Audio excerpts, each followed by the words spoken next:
পৃথিবীতে মুসলিমদের যে কয়টি গুরুত্বপূর্ণ ও পবিত্র স্থান রয়েছে তার মধ্যে একটি হলো সিরিয়া।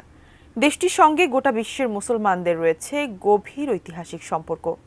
আজ থেকে 1400 বছর আগে বিশ্বনবী হযরত মুহাম্মদ সাল্লাল্লাহু আলাইহি ওয়াসাল্লাম সিরিয়া নিয়ে কিছু গুরুত্বপূর্ণ ভবিষ্যদ্বাণী করেছিলেন, যার অনেক কিছুই বাস্তবায়িত হওয়ার পথে। সিরিয়া নিয়ে আসলে কি এমন ভবিষ্যদ্বাণী করেছিলেন রাসূল সাল্লাল্লাহু আলাইহি ওয়াসাল্লাম? বিস্তারিত জানাচ্ছেন আরিফ হাসান। সিরিয়া পৃথিবীর প্রাচীন সভ্যতা সংস্কৃতির দেশ।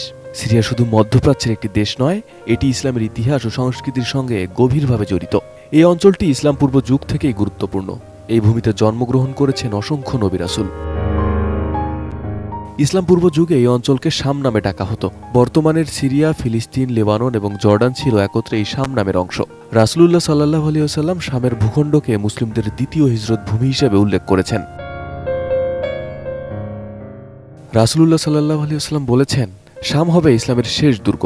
শাম হবে কিয়ামত পূর্বকালীন গুরুত্বপূর্ণ ঘটনার কেন্দ্রস্থল। এখানে ইমাম মাহদির নেতৃত্বে মুসলিমরা ঐক্যবদ্ধ হবে। এই অঞ্চলে ঈসা আলাইহিস সালাম দাজ্জালকে পরাজিত করবেন। সাল্লাল্লাহু আলাইহি ওয়াসাল্লামের ভবিষ্যদ্বাণীতে উল্লেখিত হয়েছে শামের গোতা শহর, যা দামেস্কের পাশে অবস্থিত। এটি হবে মুসলিমদের মহাযুদ্ধের সময়কার প্রধান ঘাঁটি। হযরত আবু দারদা রাদিয়াল্লাহু আনহু সূত্রে বর্ণিত, রাসূলুল্লাহ সাল্লাল্লাহু আলাইহি ওয়াসাল্লাম বলেছেন, শাম আল্লাহর পছন্দনীয় ভূমি। আল্লাহ এই ভূমি ও এর মানুষদের রক্ষা করবেন। রাসূলুল্লাহ সাল্লাল্লাহু আলাইহি ওয়াসাল্লাম ইরশাদ করেন, ইসলামী বাহিনী শিগগিরই কয়েকটি দলে দলবদ্ধ হবে। একটি দল শামে, একটি ইয়েমেনে ও অন্য একটি ইরাকে। ইবনে হাওয়াল রাদিয়াল্লাহু আনহু জিজ্ঞেস করেন, হে আল্লাহর রাসূল, আমি যদি